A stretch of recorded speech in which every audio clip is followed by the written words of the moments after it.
with a cup of Arabica coffee. Listen to this story about people who live in the mountains and were raised around the sparkling lake, living in harmony with nature and rich in culture.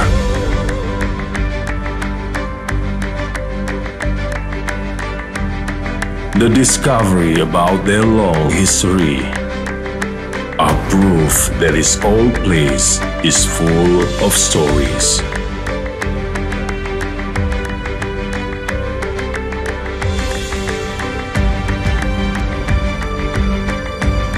The abundance of resources in Lake Lutawar is one of the main pillars of life for its inhabitants.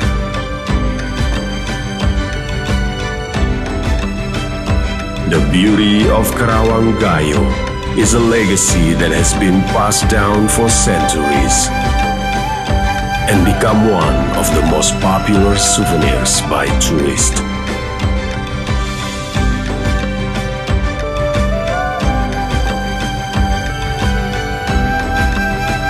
Their art expression, born from tradition, that appears in the beauty of music and dance.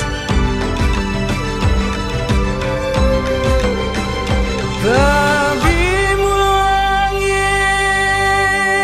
siku jojong sering kepayong. Maaf pulau bumi siku jejak seluas tapak.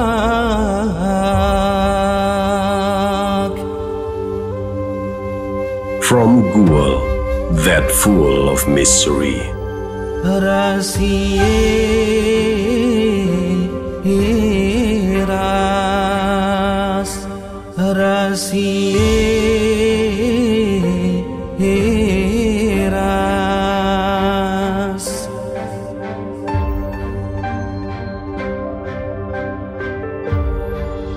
to the clapping hand of Didong, which gives energy.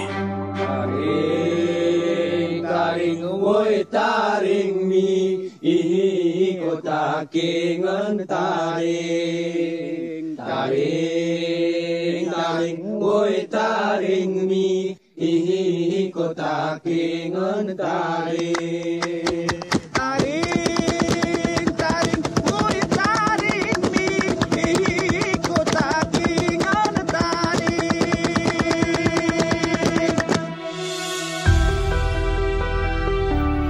Kekebaran is a way for parents to teach about norms and culture to the younger generation.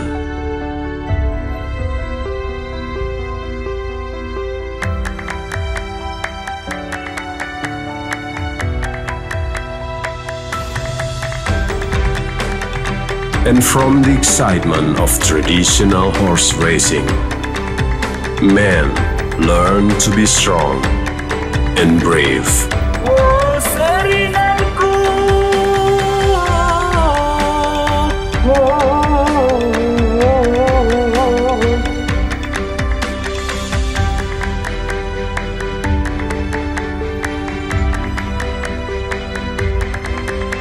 ini budaya Gayo sing harai kita tenaring di moyang datu.